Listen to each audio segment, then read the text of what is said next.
Hello friends, welcome back to Differential Academy. In this video we are going to discuss our second session of quality management. देखिए इससे पहले हमने six sigma quality concept को discuss किया था। इस video में हम 5S क्वालिटी कंसेप्ट को डिस्कस करेंगे, कैसे इसको इम्प्लीमेंट करना है और इसके क्या क्या बेनिफिट्स हैं। देखिए सबसे पहले बात करते हैं क्वालिटी मैनेजमेंट की। देखिए क्वालिटी मैनेजमेंट के अंदर हम क्वालिटी कंट्रोल, क्वालिटी एश्योरेंस और various quality tools and six sigma, 5S, kaizen, TPM, TQM और जितने भी हमारे क्वालिटी टेक्निक्स हैं ये सारी चीज़ों को डिस्कस करेंगे। और ये सब्जेक्ट हमारा बीटेक 4th ईयर और बीटेक 3rd ईयर में मिलेगा। किसी यूनिवर्सिटी में इसको बीटेक 4th ईयर में पढ़ाया जाता है, किसी में 3rd ईयर में। ठीक है, तो बेसिकली सारे टॉपिक को हम कवर करेंगे क्वालिटी मैनेजमेंट के। तो चलिए स्टार्ट करते हैं आज की इस वीडियो को। तो सबसे पहले बात करते हैं 5S एक्चुअल में है क्या। देखिए जितने भी हम इंडस्ट्री में अगर हम बात करें तो काफ़ी सारी मशीनरी यूज़ करते हैं, रॉ मटेरियल को प्रोसेस करते हैं, फिनिश्ड प्रोडक्ट है और आपके या हमारे क्या बोलें सेमी फिनिश्ड प्रोडक्ट है। देखिए सारी जितनी भी चीज़ें हैं इन चीज़ों को अगर हम रैंडम वे में यूज़ करेंगे, फॉर एग्जांपल अगर हम बोलें कि कहीं भी हम मशीनरी को यूज़ कर लेते हैं या फिर कहीं भी हम रख देते हैं किसी भी रॉ मटेरियल को, तो हमारा प्रॉपर स्पेस यूटिलाइजेशन नहीं होगा और किसी भी चीज़ को ढूंढने के लिए काफ़ी ज़्यादा टाइम कंज्यूम होगा और ऑप्टिमम रिजल्ट हमारा नहीं निकलेगा किसी भी चीज़ को लेके। और इनपुट्स हमारे वही रहेंगे बट हमारा रिजल्ट हमारा एक ऑप्टिमम नहीं आएगा अगर हम प्रॉपर एक वे में लेके नहीं चलते हैं किसी भी चीज़ को। ठीक है, तो 5S उसी तरीके से क्या है, एक वर्क प्लेस मैनेजमेंट टेक्निक है। फॉर एग्जांपल इस फिगर से आप देख सकते हैं कि प्रॉपर लोकेशन अलोकेट की हुई है। देखिए जैसे मशीन की फ्लोर की मार्किंग की हुई है कि प्रॉपर सामान हमारा कहाँ रखा जाएगा और प्रॉपर फ्लोर पर पेंट भी किया हुआ है जिस तरीके से कि भाई यहाँ पर जो हमारा ये वॉकिंग एरिया है, यहाँ पर अपना मशीनरी एरिया है, यहाँ पर हमारा जो सेमी फिनिश प्रोडक्ट है ये सारे किया चलेगा हमारा। ठीक है, तो ये सारी चीज़ों को हम यहाँ पर डिस्कस करेंगे कैसे कैसे इसको इम्प्लीमेंट करती हैं इंडस्ट्रीज़। तो चलिए स्टार्ट करते हैं। देखिए सबसे पहले बात करें 5S रिलेट्स टू 5S। ठीक है, तो जितने भी हमारे एस हैं उनका सबका एक इंडिविजुअल अलग अलग मीनिंग है। अगर बात करें हम इंग्लिश में तो इनको बोलते हैं sort, set, shine, standardize and sustain. और अगर आप जैपनीज़ में बात करें, बिकॉज जैपनीज़ टर्म है तो इनका जो जैपनीज़ ट्रांसलेशन है इसमें बोलते हैं इसको सेरी, सीतो, सीसो, सिकेत्सु एंड शित्सुके। ठीक है, अब इन सबको इन डिटेल में इसका मीनिंग क्या है, कैसे इसको इम्प्लीमेंट करना है, कौन इसको इम्प्लीमेंट करेगा और क्या क्या इसके आउटकम है, सबसे पहले इन चीज़ों को डिस्कस करते हैं। देखिए ये हमारा जो फिगर है ये बता रहा है आपको कैसे कैसे चीज़ों को लेके चलना है। फर्स्ट क्या करते हैं हम शॉर्ट करते हैं, देन उसके बाद सेट करते हैं उस चीज़ों को ऑर्डर में, देन शाइन उनको क्लीनिंग करते हैं, देन स्टैंडर्डाइज करते हैं, स्टैंडर्ड फिक्स करते हैं चीज़ों के, और देन उसके बाद क्या करते हैं सस्टेन करते हैं ताकि डिसिप्लिन करते हैं, मेंटेन द डिसिप्लिन। ठीक है, तो ये एक बेसिक फिगर है। और अगर हम बात करें तो एक्चुअल में ये क्या है, ये कल्चर ऑफ द कंपनी। ठीक है, किसी भी कंपनी के कल्चर में होना चाहिए ये चीज़ कि अगर हम 5S इम्प्लीमेंटेशन कर रहे हैं तो चीज़ों को ज़्यादा बेनिफिशियल तरीके से यूटिलाइज करेंगे as compare to non 5S implemented जितना भी हमारा वर्क प्लेस एरिया है। ठीक है, अब कैसे ये चीज़ काम करती है वो को डिस्कस करते हैं। सबसे पहले बात करते हैं शॉर्ट। फर्स्ट ऐसा है हमारा शॉर्ट जिसको हम बोलते हैं जैपनीज़ में सीरी। देखिए sorting the surplus item from the work place which are not needed. सबसे पहले हमें क्या करना है, फॉर एग्जांपल अगर हम वर्क प्लेस पर कोई काम कर रहे हैं, फॉर एग्जांपल हमें ये मशीन चाहिए और ये कुछ हमें रॉ मटेरियल चाहिए, तो इसके साथ साथ हमारे पास यहाँ पर और भी रॉ मटेरियल्स अगर रखे हुए हैं तो हम क्या करेंगे, हमारे पास जो एक तो स्पेस भी यूटिलाइज हो रहा है जो अननेसेसरी, और प्लस जब हम ये कोई भी चीज़ को फाइंड करेंगे तो हमें क्या होगा, इन सब चीज़ों से ढूंढना होगा। तो हम क्या करेंगे, जितने भी हमारी अननेसेसरी आइटम है उनको हमारे वर्क प्लेस से रिमूव करेंगे। Replace item not needed but not now. That means क्या है, अगर जो भी हमारे आइटम अगर हमें जिस टाइम पे नीडेड हैं उन्हीं चीज़ों को हम अपने वर्क प्लेस पर रखेंगे, बाकी चीज़ों को वहाँ से रिप्लेस कर देंगे। अगर मैं जनरल एग्जांपल लेता हूँ, फॉर एग्जांपल विंटर्स में आप एसी को यूज़ नहीं करते हो, दैट मीन्स आपको एसी अभी नहीं चाहिए तो हम उसको वहाँ से हटा देते हो। ठीक है, और अभी अपने आप जो लोकेशन है, और फॉर एग्जांपल अगर बात करें अगर आपको किचन के अंदर वॉशिंग मशीन रख दें तो दैट मीन्स उसका कोई यूटिलाइज़ नहीं है तो हम उसको वहाँ से हटा दोगे। दैट मीन्स जो भी चीज़ हमें नेसेसरी है उसी चीज़ को वर्क प्लेस पर रखना है, बाकी चीज़ों को उसे हटा देना है। ठीक है, needed but not in huge quantity. देखिए और उसकी हमें क्वान्टिटी भी उतनी ही रखनी है जो कि हमारी ऑप्टिमम यूज़ है, बाकी जितना ज़्यादा क्वान्टिटी हम यूज़ करने के लिए वहाँ रखेंगे उतनी ही ज़्यादा स्पेस हमारी जो वो जो चीज़ है वो जो हम रख रहे हैं वो घेरेगी और बाकी ज़्यादा चीज़ें हमें चीज़ों चलने में दिक्कत आएगी। ठीक है, और रिमूव द डिफेक्टिव पार्ट्स को रिमूव करेंगे, स्क्रैप को रिमूव करेंगे और अननेसेसरी पार्ट्स और टूल जितने भी हमारे अननेसेसरी पार्ट हैं जिनको हम यूज़ नहीं कर रहे हैं तो उन चीज़ों को यूज़ करेंगे।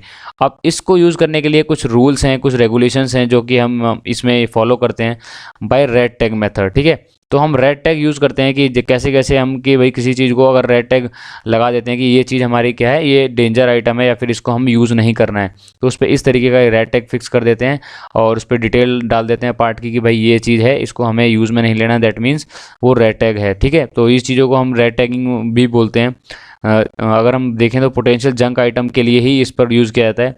और red tag item are those which are consider to be unnecessary, जो भी अननेसेसरी आइटम जो कि अभी हमें यूज़ में नहीं है, और उनको पर्टिकुलर हम रेड टैगिंग के मेथड से क्या कर देते हैं, सॉर्ट कर देते हैं। ठीक है, तो ये है हमारा एस। और इसमें मेनली हम ये देखते हैं कि भाई कि चीज़ हमारी क्या हो, एक तो प्रॉपर अमाउंट में हो और हमारी जो अननेसेसरी आइटम हो वो हमारे वर्क प्लेस पर होने नहीं चाहिए, ताकि हमें कोई भी चीज़ को काम करने में डिफ़िकल्टी ना हो। सेकंड, इसके बेनिफिट्स के बारे में देखते हैं कि क्या क्या इसके सॉर्टिंग के बेनिफिट्स हैं। फर्स्ट बेनिफिट है हमारा process improvement by the cost reduction. देखिए, अगर हमारी कॉस्ट रिडक्शन हो रही है, दैट मीन्स हमारी क्या है, अब ऑटोमेटिकली हमारी प्रोडक्शन कॉस्ट अगर कम होगी तो कंपनी के लिए क्या हो जाएगा, बेनिफिट हो जाएगा। दैट मीन्स हमारी दो कह सकते हैं, हमारी जो प्रॉफिट है उसमें हम कुछ सरप्लस कह सकते हैं कि हमारा कुछ सरप्लस होगा। दैट मीन्स हमारी कॉस्ट रिडक्शन हो रही है क्या, by process improvement. Space utilization is maximize, जब हमारे अननेसेसरी आइटम हमारे वर्क प्लेस पर से हट जाएंगे तो हमारी जो स्पेस है वो क्या होगी, बहुत सही तरीके से यूटिलाइज होगी, अननेसेसरी आइटम उसको स्पेस को नहीं घेरेंगे। नेक्स्ट देखते हैं, necessary item are identified and positioned in the right work place and location. जितने भी नेसेसरी आइटम है वो अपने पर्टिकुलर प्लेस पे होने चाहिए।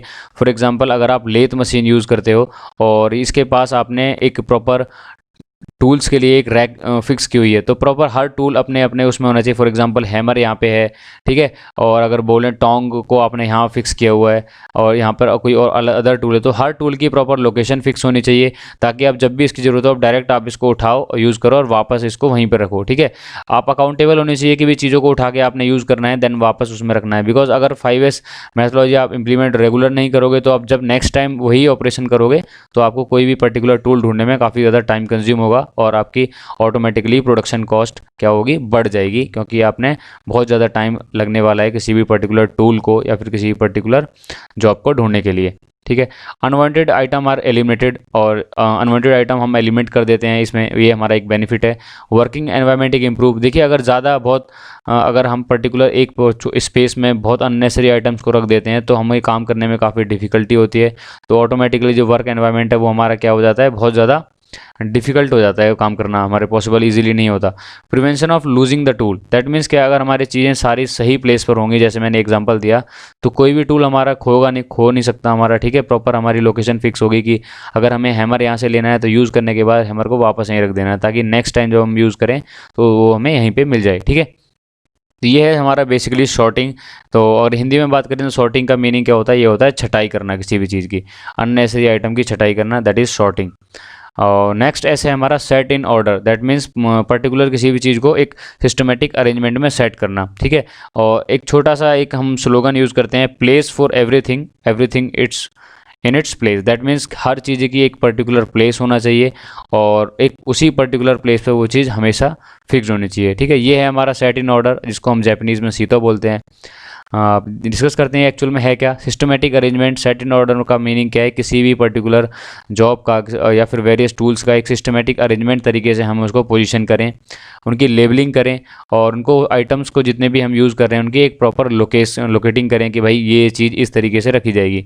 फॉर एग्जांपल हम बात करते हैं शैडो बोर्ड की। देखिए इंडस्ट्रीज़ में क्या करते हैं, हम जितने भी टूल्स हैं उनके देखिए, जैसे इसमें हम देख सकते हैं कि हर साइज़ का टूल को हम एक प्रॉपर एक वे में पोजीशन किया हुआ है, ऊपर इसके नेम के साथ प्रॉपर इसके जो साइज़ है, जो इसकी जिसकी जो डायमेंशन है, जो इसकी जो स्पेसिफिकेशन उसके साथ हमने फिक्स किया हुआ। लाइक हमारा जैसे जैसे ये हमारे ये इस टाइप ऑफ हैमर है, बॉल पेन हैमर है, स्लज हैमर है, इन सबको हमने क्या करा है, फिक्स किया हुआ है। और ये वर्टिकल बोर्ड पर अगर हम वॉल पे यूज़ करते हैं जैसे शैडो बोर्ड में, तो हमारा क्या है, स्पेस यूटिलाइजेशन भी होगा।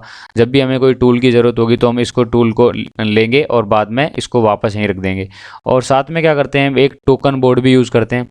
ठीक है, अब टोकन बोर्ड का काम क्या होता है, जैसे फॉर एग्जांपल यहाँ पे टोकन होगा और इस पर एक पर्टिकुलर हर एम्प्लॉय का नेम के साथ वो टोकन होगा। ठीक है, आप जैसे ही मान लो राम आता है, उसको हैमर की ज़रूरत पड़ती है। ठीक है, तो वो हैमर इस बोर्ड से उठाएगा और अपना एक टोकन यहाँ पर इंसर्ट कर देगा। जिसके बाद अगर कोई भी नेक्स्ट एम्प्लॉय आता है, उसको अगर हैमर की ज़रूरत पड़ती है, तो वो देखेगा कि टोकन हमारा यहाँ पर राम के नाम से टोकन है, दैट मीन्स वो उसने बोरो किया हुआ है। ठीक है, तो बाद में जब वो या तो फिर उसको ज़रूरत होगी, या तो वो राम से लेगा, या फिर क्या करेगा, बाद में जब यहाँ पर वापस रख देगा राम, देन उसके बाद अपना जो टूल है वो उसको उठाएगा और अपने नाम से क्या कर देगा, टोकन को यहाँ पर हैंग कर देगा। ठीक है, तो ये एक प्रॉपर मेथड है कि जिससे हमारा जो फाइंडिंग टाइम है, किसी चीज़ को सर्च करने का जो टाइम है एक्सेस, वो हमारा क्या होता है, रिड्यूस होता है, और प्रॉपर स्पेस रिक्वायरमेंट भी क्या हो जाती है, यूटिलाइज हो जाती है। फॉर एग्जांपल आप ये इस फिगर से देख सकते हैं, आप जितने भी हमारे स्टोर हैं उसमें इस चीज़ को ही फॉलो किया गया है, set in order, that is जितना भी हमारा जो डेंजरस आइटम है, या फिर फॉर वो एग्जांपल अगर लिक्विड आइटम है उसको नीचे रखा हुआ है कैंस के अंदर, और जितने भी हमारे प्लास्टिक बोटल्स हैं और बाकी हमारे जो पैकेजिंग आइटम है उनको ऊपर रखा हुआ है with the help of very specifications. और जो हर रैक पर प्रॉपर नेमिंग की हुई है कि कौन कौन सा प्रोडक्ट कहाँ रखा हुआ है, और प्रॉपर सीरियल वाइज रैक का भी नेमिंग की हुई है। फॉर एग्जाम्पल सेकेंड रैक है, ये फर्स्ट रैक है, थर्ड रैक है। दैट मीन्स प्रॉपर सबका एक ऑर्डर होना चाहिए, सबकी लोकेशन फिक्स होनी चाहिए, और चीज़ों को सही तरीके से अरेंज वे में रखना है, ताकि हमारी जब नेक्स्ट टाइम उस चीज़ को ज़रूरत पड़े तो ईजिली हम यूज़ कर सकें।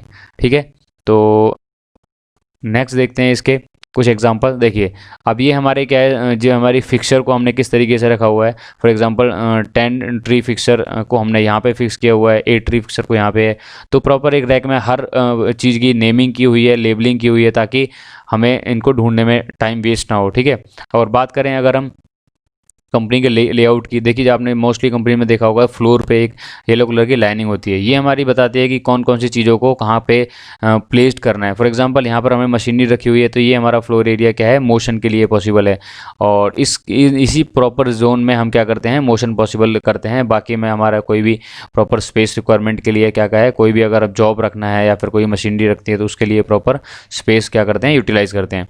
फॉर एग्जाम्पल स्टेयरकेस की बात करें, जैसे यहाँ पर भी हमने क्या करा है, लोकेशन प्रोवाइड की हुई है। जैसे यहाँ पर क्या है, एरो डाउनवर्ड्स है, तो भी अगर हमें डाउन स्टेयर जाना है तो हम इस चीज़ को फॉलो करेंगे, या फिर हम इस पोर्शन पे हमारे जो भी जो पर्सन होगा वो डाउनवर्ड्स इस तरफ से जाएगा, और हमारा जिसको ऊपर जाना है तो ऊपर चलेगा। ठीक है, फॉर एग्जांपल अगर किसी को चीज़ ऊपर लेके जानी है तो ऑटोमेटिकली सामने आने वाले जितने भी एम्प्लॉय होंगे वो इस साइड शिफ्ट हो जाएंगे, ताकि उसको जाने में कोई प्रॉब्लम ना हो। ठीक है, ऐसे ही चीज़ें हम जो ट्रैफिक रूल्स होते हैं वहाँ भी फॉलो करते हैं, जब हमारे रोड पर साइन बोर्ड लगे होते हैं कि हमें अपनी लेन में रहना है।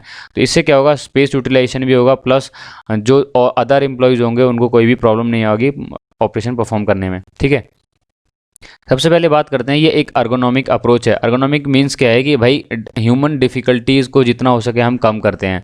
ठीक है, फॉर एग्जांपल अगर हमें कोई भी ऑयल कंटेनर को रखना है किसी भी टेबल के अंदर, टेबल के ऊपर, तो हम ये क्लियर करेंगे कि जो हमारा ऑयल कंटेनर है उसकी जो हाइट है वो जो हमारी जो जितनी भी हमारी एम्प्लॉयज़ की जो एवरेज हाइट है उससे इतना रहे कि वो किसी भी एम्प्लॉय को उसको झुकना ना पड़े। ठीक है, अगर जैसे ही झुकेगा दैट मीन्स मोशन वेस्ट होगा प्रॉपर, और अर्गोनॉमिक थोड़ा सा वायलेस हो जाएगी। तो हम चीज़ों को ऐसे रखते हैं कि भाई उसको ऑपरेशन करने में प्रॉब्लम ना आए, उसकी हाइट प्रॉपर हो। ठीक है, और उनकी प्रॉपर लीकिंग से बचने के लिए प्रॉपर उस पर लिखा हो कि भाई इसको अगर हमें यूज़ करना है तो उसके बाद प्रॉपर इसको शट डाउन कर दें। प्लस नीचे हम कंटेनर यूज़ करें ताकि अगर ऑयल ड्रॉप गिर भी रहे, ड्रिप कर रहा है, तो हमारे फ्लोर पर ना गिरे। ठीक है, तो ये सारे कुछ सेफ्टी मेजर्स भी हम यूज़ करते हैं। और एर्गोनॉमिक अप्रोच का मीनिंग है हमारी जितने भी ह्यूमन कंफर्ट और ह्यूमन फ्रेंडली चीज़ें होनी चाहिए। ऐसा नहीं है कि बहुत ज़्यादा ह्यूमन स्ट्रेस यूज़ हो रहा है और किसी भी चीज़ को हम इम्प्लीमेंट करें, दैट मीन्स ऑटोमेटिकली वो क्या होगी, इनडिसिप्लिन क्रिएट होने लगेगा। ठीक है, एर्गोनॉमिक अप्रोच है हमारी ये। नेक्स्ट इसके बेनिफिट्स देखते हैं। देखिए सेट इन ऑर्डर के क्या क्या बेनिफिट्स हैं। Sorting of the time of seeking necessary things, time काफ़ी ज़्यादा हमारा बच जाएगा किसी भी चीज़ को ढूंढने के लिए। सेफ्टी इंप्रूवमेंट, हमारी सेफ्टी काफ़ी अच्छी हो जाएगी। Minimize search and time effort, जितना भी हमारी चीज़ों को ढूंढने के लिए टाइम जो कंज्यूम हो रहा था वो सारी चीज़ें हमारी कम हो जाएंगी। Facility easy return and retrieval, देखिए जितने भी हमारे आइटम यूज़ हो रहे हैं उनको ईजी के लिए हम रिट्राइवल के लिए दे सकते हैं। ठीक है, ऐसा नहीं है कि भाई अगर एक ने इशू कराया है तो हम दूसरे को उसे ढूंढने में काफ़ी ज़्यादा टाइम लग रहा है, उसको पता लग जाएगा जैसे हमने डिस्कस किया था शैडो बोर्ड और हमारे टोकन बोर्ड की हेल्प से। तो जैसे ही जब किसी एम्प्लॉय को पता लगेगा कि वो ऑलरेडी इशूड है, तो या तो वो उससे लेगा या फिर वो जब तक अपना दूसरे टूल को इशू कराकर अपना टोकन वहाँ पे इंसर्ट कर देगा। ठीक है, right item right place and right quantity, देखिए ये राइट आइटम दैट मीन्स कि हर आइटम का प्रॉपर प्लेस होना चाहिए, सही अपनी क्वांटिटी में उसकी प्रॉपर पोजीशनिंग होनी चाहिए। First in first out is practice, और इसमें first in first out practice easily हो जाती है प्रॉपर एक सही मेथोडोलॉजी के साथ, ठीक है। नेक्स्ट देखते हैं शाइन। देखिए शाइन मीन्स क्लीनिंग। अब बेसिकली ये नॉर्मल क्लीनिंग नहीं है, इसमें क्या हम कुछ चीज़ों को डिस्कस करेंगे। Cleaning with inspection, that means सीसो means to keep everything swept and clean. अब क्या करना है, जब हम 2S को इम्प्लीमेंट कर देते हैं, शॉर्ट कर देते हैं चीज़ों को अनवांटेड, और उसके बाद सेट कर देते हैं, देन उनको क्या करना है हमें प्रॉपर क्लीनिंग करनी है, ठीक है। और क्लीनिंग करते करते साथ साथ हमें दो चीज़ों को देखना है। फॉर एग्जांपल अगर हम किसी भी इक्विपमेंट की क्लीनिंग कर रहे हैं तो उसके साथ साथ हमें इंस्पेक्शन भी करनी है। फॉर एग्जाम्पल एक मशीन का हम क्लीनिंग कर रहे हैं तो 6 वे इंस्पेक्शन करना है। फॉर एग्जाम्पल लाइक अगर मशीन हमारी लेथ मशीन है तो उसके लेफ़्ट राइट और उसके फॉरवर्ड बैकवर्ड टॉप में हम देखना है कि भाई कुछ अननेसेसरी आइटम्स ना हो, ठीक है। कुछ सेफ्टी हज़ार्ड से जितनी भी हमारी जो रिलेटेड चीज़ें हैं वो चीज़ें नहीं होनी चाहिए। पता लगे कि वहाँ पे ऑयल ड्रिप हो रहा है या फिर कोई टूल फ्लोर पे पड़ा हुआ है, तो जैसे ही हम एम्प्लॉई कोई उस पर ऑपरेशन परफॉर्म करेगा तो एक्सीडेंट्स के चांसेस काफ़ी ज़्यादा बढ़ जाएंगे, ठीक है। तो हमें इंस्पेक्शन करना है इक्विपमेंट्स की ईजिली, ठीक है। Keep the work place safe and easy to work, और वर्क प्लेस को हमें एक सेफ बनाना है काम करने के लिए, ठीक है। और कैसे इसको इम्प्लीमेंट करते हैं थोड़ी देर देखते हैं।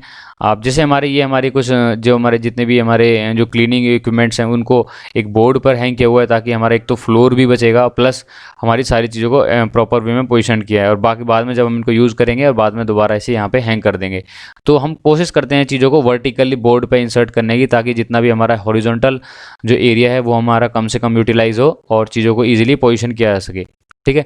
Delegate cleaning assignment, that is cleanliness is the responsibility of every employ.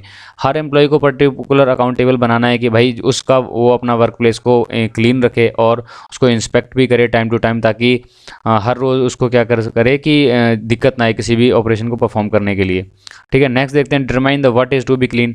और सबसे पहले डिटरमाइन करें कौन कौन सी मेथोलॉजी यूज़ करते हैं, लाइक पहले डिटरमाइन करें कौन सी चीज़ें हमें क्लीन करनी है।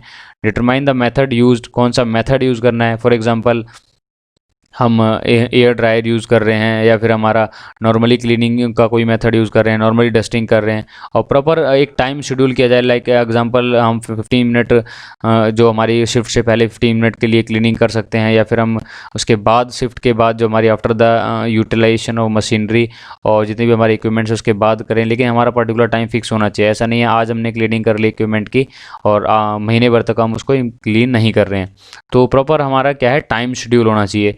इम्प्लीमेंट क्लीननेस को फिर इम्प्लीमेंट करना है। All equipment malfunction defect must be fixed, ठीक है। और अगर कोई भी डिफेक्ट आ रहा है तो उसको अकाउंटेबल होना चाहिए कि भाई उसको डिफेक्ट को रिमूव करना है, इंस्पेक्ट करना है कि क्या क्या प्रॉब्लम है और उनको कैसे हटाना है, सारी चीज़ों को हैंड टू हैंड कर देना चाहिए। बाकी जब भी हम बाद में अगर ऑपरेशन परफॉर्म करें तो हमें प्रॉब्लम ना आए, ठीक है। This is to achieve through the combination of the cleaning function and the defect detection. तो हमें क्या करना है, एक तो क्लीनिंग भी करनी है प्लस डिफेक्ट को डिटेक्ट करके उसको रिमूव भी करना है। नेक्स्ट इसका बेनिफिट्स देखते हैं कि बेनिफिट्स ऑफ शाइन क्या क्या है। ग्रेटर विजिबिलिटी, देखिए अगर मशीनरी हमारी अगर काफ़ी ज़्यादा गंदी होगी या फिर ज़्यादा क्लीनलीनेस नहीं होगी तो हमारा क्या होगा, चीज़ें विजिबल नहीं होंगी प्रॉपर, और उसके पास जितने भी पार्ट्स होंगे वो सारी चीज़ें क्या होंगी, हमें प्रॉब्लम क्रिएट करेंगी चीज़ों को ढूंढने में, ऑपरेशन परफॉर्म करने में। तो सबसे पहले क्या है, एक तो क्लीननेस से हमारी विजिबिलिटी अच्छी होगी और रिट्राइवल टाइम काफ़ी बढ़ जाएगा। Create positive impression on the visitors, और जितने भी हमारे ऑडिट होते हैं किसी भी इंडस्ट्री के अंदर, जो उनके सप्लायर हैं, जो उनके वेंडर्स हैं, तो क्या करते हैं वो देखते हैं कि भाई कैसे मशीनरी को ये लोग क्लीन कर रहे हैं, कैसे ये 5S इंप्लीमेंट कर रहे हैं। तो ईजिली जो ऑडिट में क्या होगी, आपकी थोड़ी सी जो मार्किंग है, जो रैंकिंग है वो इंप्रूव हो जाएगी, ठीक है। Quick informing about the damage, और जो जितना भी डैमेज है उनको हमें टाइम टू टाइम पता लगता रहेगा। फॉर एग्जांपल अगर बात करें किसी ऑयल मशीनरी की और उसमें ऑयल ड्रिप कर रहा है और हम कंटिन्यूसली क्लीनिंग नहीं कर रहे हैं, तो धीरे धीरे ऑयल ड्रिप करके फ्लोर पे काफ़ी ज़्यादा ऑयल आ जाएगा और एक सेफ्टी हज़ार्ड क्रिएट हो सकता है, ठीक है। तो एक्सीडेंट्स काफ़ी ज़्यादा पॉसिबल हैं इससे। तो क्या करते हैं, जितने भी हमारी अगर हम क्लीनिंग रेगुलर रखते हैं प्रॉपर टाइम के साथ, तो हमारी क्या है, जितने भी डैमेजेस हैं उनको हम इजीली डिटेक्ट कर सकते हैं और उनको रिमूव भी कर सकते हैं। Improvement of the work environment, और वर्क एनवायरनमेंट काफ़ी हम क्या कर देंगे, इंप्रूव करेंगे और एक्सीडेंट्स को क्या कर सकते हैं, एलिमिनेट कर सकते हैं। देखिए एग्जांपल है एयरपोर्ट का, कितना ज़्यादा यहाँ पे क्लीन रखा हुआ है चीज़ों को, और प्रॉपर 5S इंप्लीमेंटेशन की हुई कि हर चीज़ों का प्रॉपर लोकेशन दिया हुआ है कि हाँ यहाँ पे हमें एम्प्लॉय ही चलेगा, यहाँ पर फॉरवर्ड है, यहाँ पर ये बैकवर्ड चल रहे हैं, ठीक है। प्रॉपर गार्डनिंग जो हमारे जो इक्विपमेंट्स हैं, लाइक हमारे जितने भी प्लांट्स हैं उनके लिए एक प्रॉपर पोजीशन दे रखे, ऐसा नहीं है कि बीच फ्लोर में रख दिया गया है। तो ये सारी हमारी एग्जांपल हैं 5S इम्प्लीमेंटेशन के, जितने भी हमारी जहाँ पे इंडस्ट्रीज़ हैं, जो हमारी MNCs हैं, और हम कहीं भी इम्प्लीमेंट कर सकते हैं 5S। ऐसा नहीं है कि प्रॉपर इंडस्ट्री के साथ साथ आप एक प्रॉपर अपनी एक रैक में भी इम्प्लीमेंट कर सकते हैं। जैसे अभी हम डिस्कस करेंगे कि अगर मान लो आपके पास एक स्टडी टेबल है, ठीक है, उसमें बहुत सारी बुक्स हैं, तो सबसे पहले क्या करना है, आपको शॉर्ट करना है, अननेसेसरी बुक्स को रिमूव करना है, फिर उनको ऑर्डर में रखना है, देन उसको साइन करना है। तो ये हमारा एक प्रॉपर मेथोडोलॉजी है वर्क प्लेस मैनेजमेंट की, जिसको आप कहीं भी इम्प्लीमेंट कर सकते हैं, ठीक है। और दूसरा एग्जाम्पल देखिए, ये हमारा एक ये वेयर हाउस है, यहाँ पर क्या है, चीज़ों को प्रॉपर पोजिशन किया हुआ है रैक में, और प्रॉपर चीज़ों को लोकेट किया हुआ है, और बहुत अच्छे तरीके से क्लीनिंग की हुई है, ताकि जब नेक्स्ट टाइम हम यूज़ करें चीज़ों को तो हमारी डिफ़िकल्टी लेवल बिल्कुल भी ना हो, ठीक है। नेक्स्ट देखते हैं, ये है हमारा स्टैंडर्डाइज। और स्टैंडर्डाइज का मीनिंग क्या है, हमारी चीज़ों को हम स्टैंडर्ड फिक्स कर देते हैं। फॉर एग्जांपल अगर हम बात करें ट्रैफिक बोर्ड की, तो देखते हैं हम कि हमारा हर स्टेट में जानने जाते हैं तो हमारी ट्रैफिक बोर्ड की जो हमारी रोड से जो हाइट होती है वो एक फिक्स्ड हाइट पर लगे होते हैं, प्रॉपर कलर्ड होता है, प्रॉपर कलर्ड स्टैंडर्ड होता है, प्लस जो फॉन्ट साइज़ है वो भी हमारा स्टैंडर्ड फिक्स होते हैं, ठीक है। पहले हमारा इंग्लिश में होता है मान लो, फिर हिंदी में होगा, फिर उसके जो एरिया की रीजनल लैंग्वेज में होगा। तो ये कुछ स्टैंडर्ड फिक्स किए हुए हैं जो कि हमारे प्रॉपर कंट्री वाइज हम फॉलो करते हैं। उसी तरीके से इंडस्ट्री में कुछ स्टैंडर्ड हम फिक्स करते हैं कि भाई चीज़ों को ऐसे ऐसे स्टैंडर्ड लेके चलना है, और वही हमारे यूनिवर्सली हम इंडस्ट्री में फॉलो करेंगे, ठीक है। और इसको हम जापानीज में बोलते हैं शिकेत्सु, that it means create a consistent way of doing task and procedures. एक प्रॉपर कंसिस्टेंट वे में करना है चीज़ों को, ऐसा नहीं है कि प्रॉपर एक आज हमें कोई रैंडम वे में यूज़ करना है, कल हम कुछ दूसरा मेथड यूज़ कर लेते हैं। Standardize the process and use of to sort order and clean. और जितने भी हमने 5S में से 3S को पहले क्लियर किया है, जो ये हमारे S जितने भी हैं, सॉर्टिंग और set in order and clean shine, इन तीनों को प्रॉपर क्या करना है, एक स्टैंडर्डाइज करना है फिर प्रोसेस को। ऐसा नहीं है कि भाई कोई भी कर रहा है, सबकी अकाउंटेबिलिटी फिक्स करनी है, सबकी ड्यूटी है कि भाई सबकी रिस्पॉन्सिबिलिटी किस किस को कौन सी चीज़ें परफॉर्म करनी है। Ensure everything known their responsibility of performing. जैसा मैंने अभी डिस्कस किया कि सबको अपनी अपनी रिस्पॉन्सिबिलिटी क्लियर होनी चाहिए। फॉर एग्जांपल अगर कोई ऑपरेटर है, उसको वो अब एक VMC मशीन को ऑपरेट करता है, तो उसको ये उसकी रिस्पॉन्सिबिलिटी है VMC मशीन को प्रॉपर उसको चेक करे कि कहाँ पे कोई भी डिफ़ॉल्ट है, अगर वो उसको ठीक करे, अगर कोई प्रॉब्लम आती है तो, अगर नहीं आती है तो अपने जो सुपीरियर को इन्फॉर्म करे कि इसमें ये प्रॉब्लम है, ताकि उसकी जो डिफ़ॉल्ट को रिमूव कर सके। ऐसा नहीं है कि भाई उसको नज़रअंदाज कर रहा है, बिकॉज अगर अकाउंटेबिलिटी फिक्स नहीं होगी किसी भी चीज़ की, तो कोई भी चीज़ को हम प्रॉपर वे में लेके नहीं चल सकते हैं, ठीक है। तो use of photos and visual control to help the keep and everything. और हम इंडस्ट्रीज़ में क्या करते हैं, फ़ोटोज़ और विजुअल कंट्रोल यूज़ करते हैं। जैसे हम किसी भी मशीन के ऊपर हम इंसर्ट कर देते हैं कि भाई इन्फॉर्मेशन इसको हमें आफ्टर द यूज़ के बाद इसको बंद रखना है, या फिर इसके जितने भी उसकी जो गाइडलाइंस हैं उसको उसके प्रिंट लगा के हम कर देते हैं, कि ताकि हमें चीज़ों को नज़रअंदाज ना कर पाएँ, ठीक है। और चीज़ों को हम क्या करें, रिस्पॉन्सिबल बनाएं। इसमें हम मेनली फोकस करते हैं रिस्पॉन्सिबिलिटी। फॉर एग्जांपल अगर बात करें बिफोर इम्प्लीमेंटेशन ऑफ शिकेत्सु, देखिए अब यहाँ पर हमने फाइलों को यहाँ पे इंसर्ट किया हुआ है। अब यहाँ पे कोई भी रैंडम वे में, मान लो हमने इस फाइल को यहाँ से उठाया, तो हमें पता नहीं लगेगा कि कौन सी फाइल यहाँ पे उठाई गई है और कौन सी फाइल को हमें बाद में हमें यहाँ पे रखना है। पता नहीं लगेगा कि प्रॉपर सबका ऑर्डर क्या है, कौन कौन सी फाइलों को हमें यहाँ पे यूज़ करना है, कौन सो को नहीं यूज़ करना है। अब ये हमारा प्रॉपर क्या है, हमारी एक सिस्टमेटिक अरेंजमेंट है जो हमने प्रॉपर कोडिंग की हुई है, first second third fourth fifth six, एक सीरियल वाइज, ताकि हमें पता लग जाए कि ये वाली फ़ाइल यहाँ से मिसिंग है और बाद में हमें इस फाइल को यहाँ पर रखना है। तो हमें इजीली एक चीज़ों को स्टैंडर्डाइज किया हुआ है कि सिचुएशन की हमें यहाँ पे ये चीज़ को फिक्स करना है। बेनिफिट्स देखते हैं स्टैंडर्डाइजेशन के। बेटर वर्क प्लेस स्टैंडर्ड, देखिए वर्क प्लेस अगर management technique, that means work place तो ये इंप्रूव करेगा ही करेगा। बेटर विजुअल कंट्रोल, चीज़ों को हम इजीली विजुअल कर सकते हैं कि भाई कौन सी चीज़ यहाँ से बोरो की हुई है, कौन सी चीज़ यहाँ से मिसिंग है, और बाद में हमें इसको कहाँ पे हमें रखना है, तो ये चीज़ों को हमें ईजिली पता लग जाएगा। बेसिकली क्या है, हमारी ये जो हमारी सर्च फ्री टाइम है, जितना भी यूटिलाइज होता है हमारा सर्च करने के लिए, काउंट करने के लिए, वो सारी चीज़ें एलिमिनेट हो जाएंगी। नेक्स्ट देखते हैं information sharing and requiring standards, और बेटर वे में इन्फॉर्मेशन शेयर होगी। फॉर एग्जांपल एक डिपार्टमेंट से दूसरे डिपार्टमेंट में कोई इन्फॉर्मेशन शेयर हो रही है, तो उसका एक बेहतर मेथोडोलॉजी यूज़ करते हैं हम स्टैंडर्डाइजेशन से। Improvement of operation and flow, और ऑपरेशन और जितने भी हमारे जो काम हो रहा है कंपनी के अंदर वो बहुत स्मूथली रन होगा, ठीक है। नेक्स्ट देखते हैं सस्टेन। देखिए सस्टेन का मीनिंग डायरेक्ट है हमारा डिसिप्लिन से। अब जितने भी हमने एस पढ़े हैं, सॉर्ट, सेट, साइन, स्टैंडर्डाइज, अब ये 5S में से जो हमने 4S पढ़े हैं, इनको प्रॉपर डिसिप्लिन में रखना भी बहुत ज़रूरी है। देखिए ऐसा नहीं है, फॉर एग्जांपल जैसे हमने आज इन चारों एस को मान लो इम्प्लीमेंट किया है और नेक्स्ट वीक हम इसको इम्प्लीमेंट नहीं करते हैं, दैट मीन्स सारी चीज़ें वैसी की वैसी हो जाएंगी। तो अननेसेसरी इक्विपमेंट्स हमारे अपने वर्क प्लेस पर मिलेंगे, प्रॉपर किसी चीज़ का स्टैंडर्ड फिक्स नहीं होगा, तो सारी चीज़ें दोबारा से हमारी वही प्रॉब्लम क्रिएट होने लगेंगी। तो दैट मीन्स क्या, हमें चीज़ों को सस्टेन करना है, चीज़ों को डिसिप्लिन करना है। और ये कैसे कर सकते हैं, बाय ट्रेनिंग मेथड कर सकते हैं प्रॉपर, ठीक है। ऑडिटिंग कर सकते हैं हम इंडस्ट्रीज़ की, और रूल्स बना सकते हैं बाय मॉनिटरिंग, ठीक है। प्रॉपर मॉनिटर कर रहे हैं कि भाई हर वीक एक पर्टिकुलर टाइम फिक्स करा है, हम मॉनिटर कर सकते हैं कि भाई 5S का इम्प्लीमेंटेशन प्रॉपर है या नहीं है, ठीक है। तो देन इशू अराइज होते हैं तो फिर उस चीज़ों को साथ साथ हम इम्प्लीमेंट करते हैं। और यूज़ कैसे कर सकते हैं, इनके लिए कुछ हम guideline by slogans, posters, newsletter, 5S maps बना सकते हैं, 5S अचीवमेंट्स हम डिस्प्ले कर सकते हैं जितने भी हमारे नोटिस बोर्ड्स हैं। अगर बात करें सस्टेन के जो बेनिफिट्स हैं, तो इससे हमारी जितने भी जो टीम स्पिरिट है वो काफ़ी अनहांस होगी हमारे एम्प्लॉयज़ के अंदर। डिसिप्लिन और डेवलप, एक प्रॉपर डिसिप्लिन हो जाएगा। जब धीरे धीरे चीज़ें आप डिसिप्लिन में आ जाती हैं तो सबकी अपनी अपनी हैबिट हो जाती है कि अपने जो वर्क प्लेस को क्लीन रखना है और वर्क प्लेस को हमारा एक प्रॉपर ऑर्डर में रखना है, चीज़ों को हमारा क्या करना है, एक sorting and sustain and standardise way में रखना है, ठीक है। तो ये सारी चीज़ें हम करेंगे। And the kaizen mentality is automatically induce, और जो काइजन मेंटालिटी है वो ऑटोमेटिकली इंड्यूस हो जाएगी हमारे सभी एम्प्लॉयज़ के अंदर।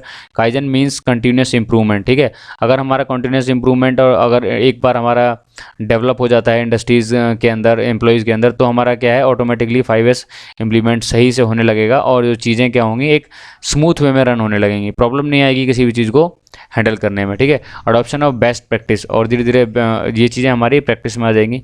Increasing of the awareness and moral, और ऑटोमेटिकली अवेयरनेस काफ़ी इंप्रूव हो जाएगी जब चीज़ें हमारी पॉजिटिव वे में निकल के चलती हैं, और moral of the employee automatically enhance हो जाएगा, ठीक है। कुछ ये हमारे बेनिफिट्स हैं।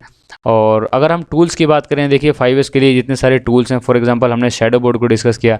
शैडो बोर्ड पे क्या करते हैं, हम वर्टिकल फॉर्म में हमारे टूल्स को हैंग करते हैं प्रॉपर उनके स्पेसिफिकेशन के साथ, और कई बार साथ में हम टोकन बोर्ड भी यूज़ करते हैं। जिसने अपना अपना अगर मान लो कोई टूल यूज़ किया है तो वो टोकन बोर्ड अपने नाम से उसमें उस टूल की लोकेशन पर हैंग कर देगा, ताकि जो नेक्स्ट अपना एम्प्लॉय जो आएगा वो देख सकता है कि इस पर्टिकुलर एम्प्लॉय ने इसको बोरो किया हुआ है इस बोर्ड से, ठीक है।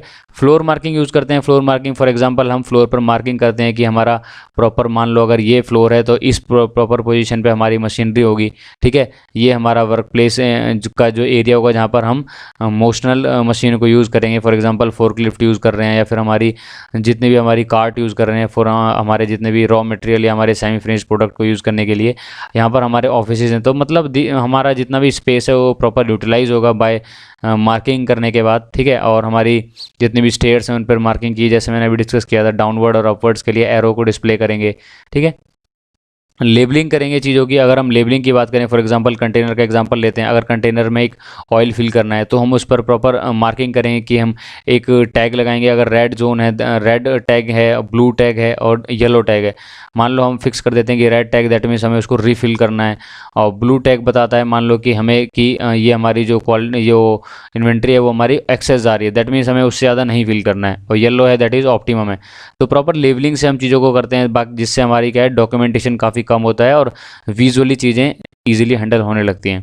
नेक्स्ट देखते हैं इंडस्ट्रियल प्रिंटर्स। इंडस्ट्रियल प्रिंटर्स और प्रिंट मीडिया का भी यूज़ करते हैं हम, जो जितने भी हमारे प्रिंट मेथड हैं लाइक पैम्पलेट्स हैं और एडवर्टीजमेंट बोर्ड टाइप बना के हम अपने डिपार्टमेंट्स में डिस्प्ले करते हैं, ताकि आप चीज़ों को ईजिली विजुअली इम्प्लीमेंट कर सकें, ठीक है। 5S टैगिंग यूज़ करते हैं। 5S मैप भी यूज़ करते हैं हम, कि प्रॉपर एक एरो मैप यूज़ कर लेते हैं कई बार, या फिर प्रॉपर हम पाई चार्ट टाइप बना देते हैं कि भाई कैसे कैसे इसमें चीज़ों को इम्प्लीमेंट करना है। टाइम फिर अगर प्रॉपर टाइम फिक्स किया है कि 15 मिनट क्लीनिंग करनी है, तो उसके लिए एक एरो डायग्राम या फिर हम पाई चार्ट बना देते हैं कि हर डिपार्टमेंट वाइज की ये डिपार्टमेंट में इतना टाइम देगा, और प्रॉपर डिपार्टमेंट हेड के नाम मेंशन कर देते हैं, ठीक है, 5S मैप के through. And 5S achievement standards and performance indicator, और 5S अचीवमेंट जो हमारे डायग्राम्स हैं उनको भी यूज़ कर सकते हैं प्लस, और इसके लिए कुछ रिवॉर्ड टाइप भी रख सकते हैं, जैसे हमारे काइजन रिवॉर्ड होते हैं डिपार्टमेंट वाइज, जिससे क्या होगा, हमारा मोरल ऑफ द एम्प्लॉय क्या होगा, धीरे धीरे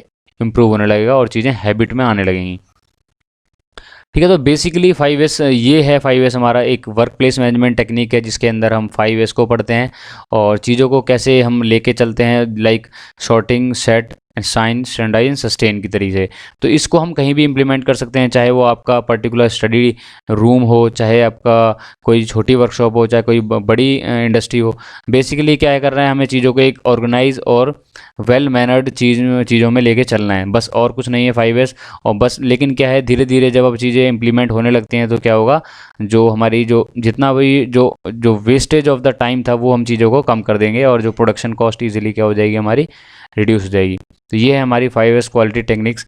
और जितनी भी क्वालिटी टेक्निक्स हैं वे मेनली हमारी फोकस करती हैं enhance the quality and reducing the production time and improve the quality of product. ठीक है। और देखिए बहुत छोटी छोटी बारीकियों से ही हम क्या करते हैं, प्रोडक्शन की कॉस्ट को कम कर देते हैं। ठीक है। बेसिकली जितना जो हमारा फिक्स्ड कॉस्ट है वो तो हम यूज़ ही हमारा लगेगा ही लगेगा, बट जितने भी हमारे अनवांटेड कॉस्ट हैं, लाइक जैसे हमें कोई भी पार्ट को अगर ढूंढने में टाइम वेस्ट हो रहा है, एक्सेस मटेरियल को हम फ्लोर पे यूज़ कर रहे हैं, तो ये सारी चीज़ों को हम रिमूव कर देते हैं with the help of 5S methodology. ठीक है। तो इसके बाद हम डिस्कस करेंगे हम वेरियस 5 QC टूल। ठीक है। देन उसके बाद हम डिस्कस करेंगे TPM, TQM एंड SPC। ठीक है। तो जितने भी क्वालिटी मैनेजमेंट के हम जो लेक्चर हैं वो आने वाली वीडियोस में हम ये सारे टॉपिक कवर करेंगे। आई होप ये वीडियो आप लोगों को अच्छा लगा होगा, और अपने भी जितने भी सजेशन है इसके लिए आप कमेंट्स में हमें सजेशन लिख सकते हैं। ऐसी वीडियोज़ के लिए सब्सक्राइब कीजिए डिफरेंशियल एकेडमी को। Thank you very much.